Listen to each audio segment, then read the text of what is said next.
Now, if Kathy and Jerry from the textile mill would join us up here, we are taking questions from the audience for any of our members, any of our performers. If you would just raise your hand so I can see you.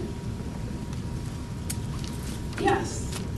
I was wondering because I know some of the different factories, whenever they first started, were considered extremely progressive. For instance, the Dublin, Gear plant when it first opened in Ireland, it was considered a very socially progressive factory or plant. Are there any in this area of North Carolina that were that type of social experiment or attempted to make conditions a lot more humane and make it a lot more of a community? In other words, the ones that didn't have a company store where you had to buy everything. Al, can you speak to that? Is there... With my limited research, no, I've not. I don't have any information to share on that. How to make that safer? Good question.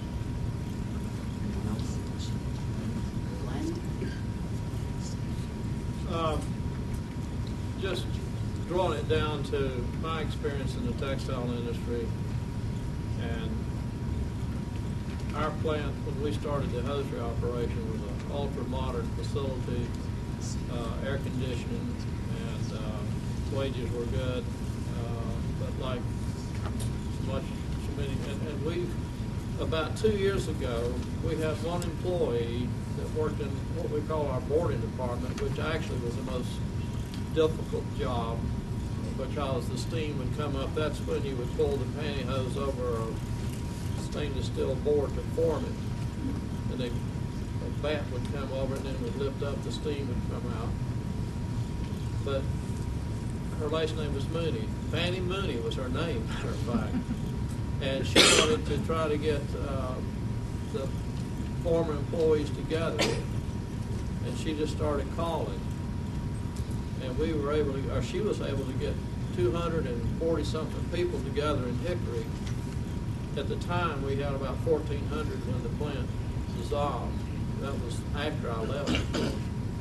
So I thought that spoke well of the camaraderie of the people that wanted to get back together and see one another. People came through, they had moved out from Hickory, from Valdez, and different places, and we came back together. And they talked about the good times and the money they made. So there was a niche or an area that could be made. And talking about Ragsdale, the cotton, the Oakdale cotton mill, an attempt was made to organize that facility.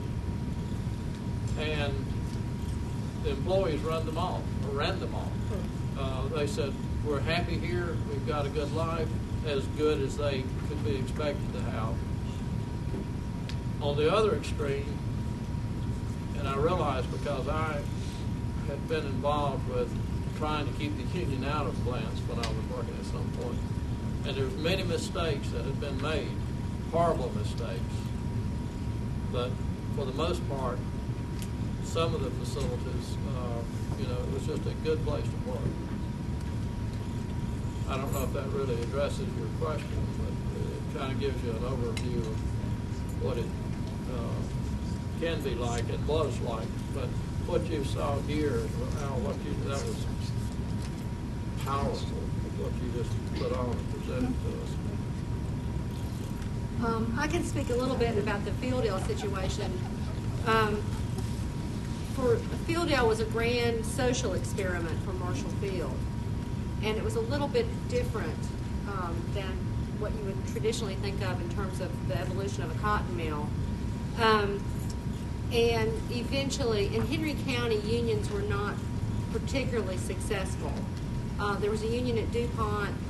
Most of the furniture factory industry in Henry County never unionized. As a matter of fact, even 10 years ago, if a truck driver was to talk union language on the loading docks, he was forbidden to get out of his truck when he made his next delivery.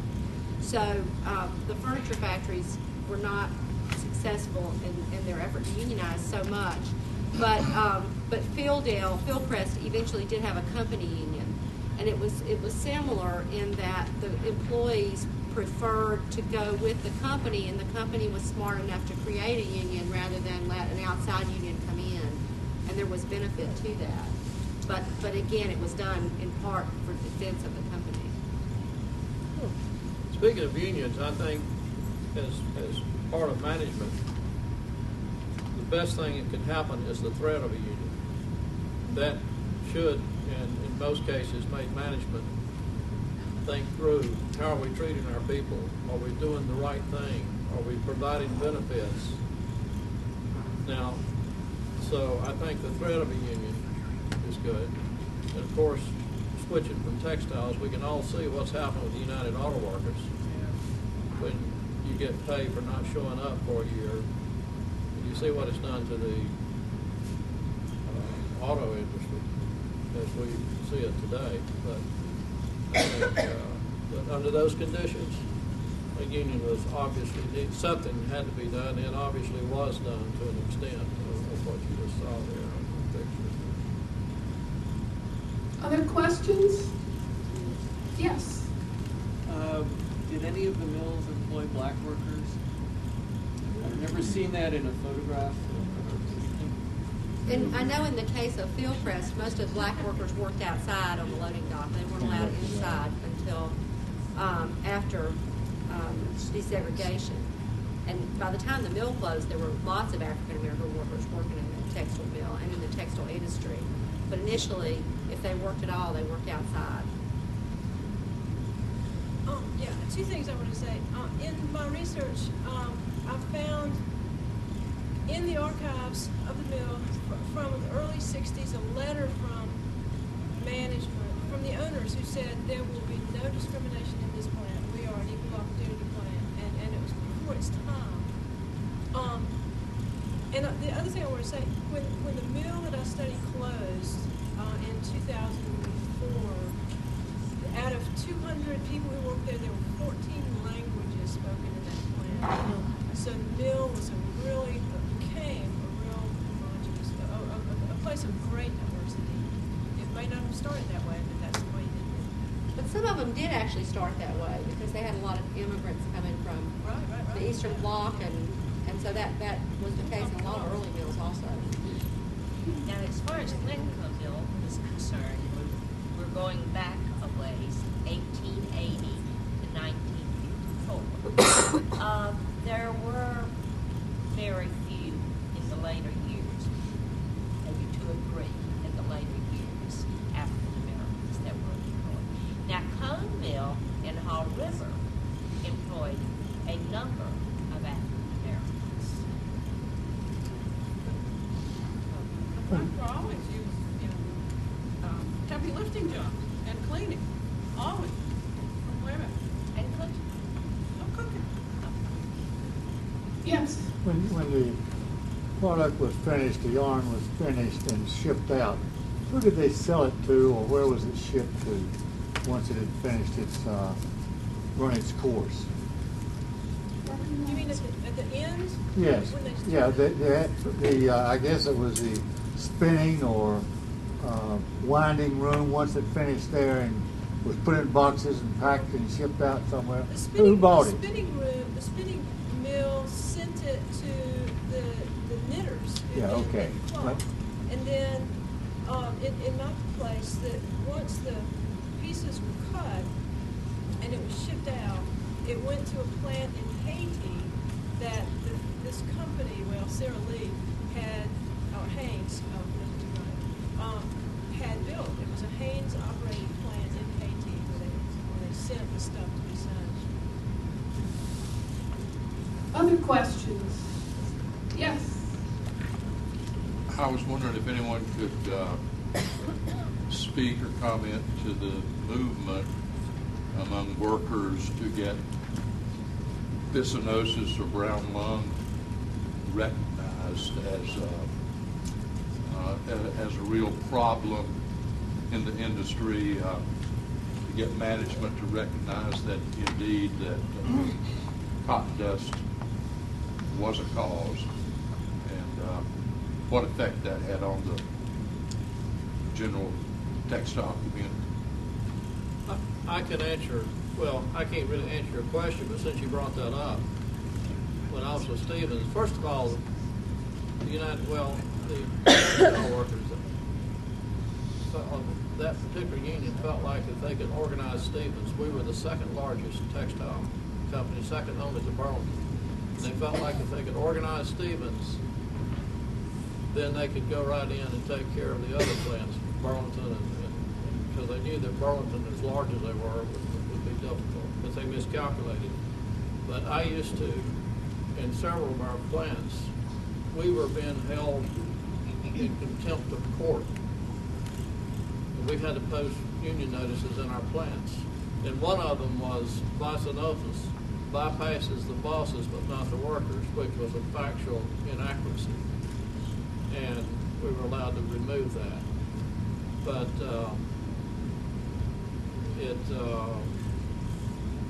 of course, again, most of what I dealt with was ladies' hosiery, but yeah, there was an innate problem. Even at Oakdale Cotton Mills, they realized the family. It was an educational process.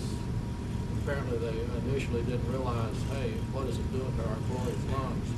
And they took steps on their own to clean up the air, and that's documented in this film, that little 30-minute documentary that we did. One of the employees said, when he first came to work, he couldn't hardly see across the spinning room. But then this began during the 50s or 60s? Yeah, right. They started cleaning up, I guess, for lack of a better term, cleaning up their act. But they didn't do it intentionally until they realized what was happening.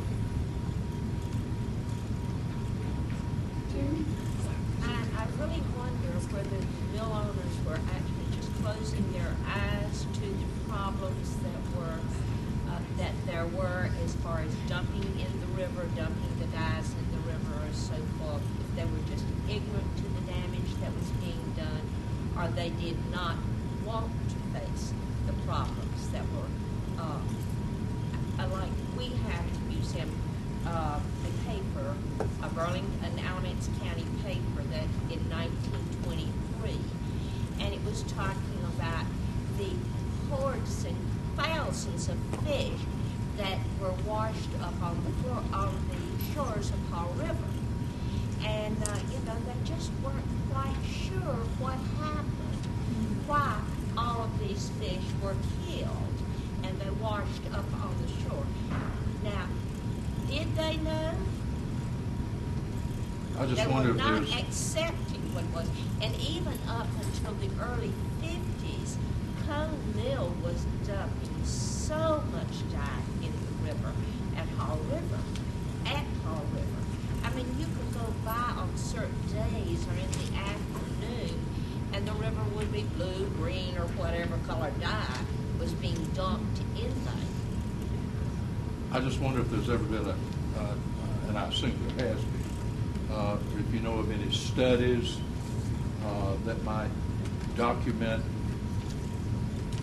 how many of these children, who were thousands of them, I assume, who were working in the textile mills in the early 1900s, late 1800s, all the way up to the 30s and 40s, how many of them contracted brown lung?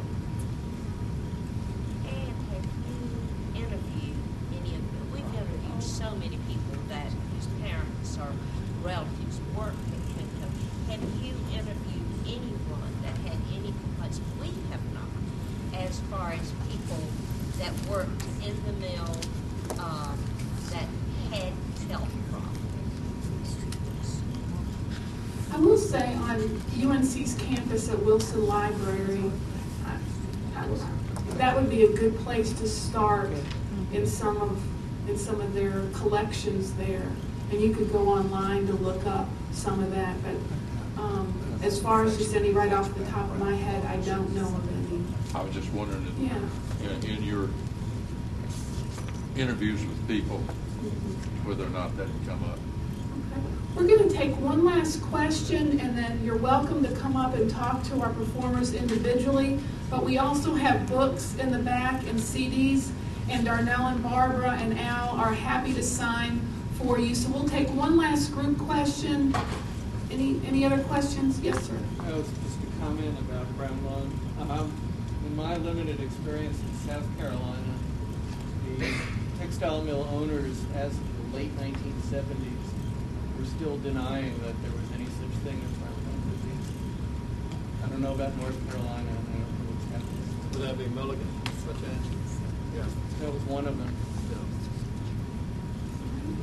And all of you were given an evaluation form tonight. If you would make sure that you put in mill voices at the top and back at the registration table, if you would drop those off, we'd certainly appreciate that. Thank you very much for coming out tonight. And we've got books and CDs in the back, and of course our wonderful display from the museum. Thank you all very much.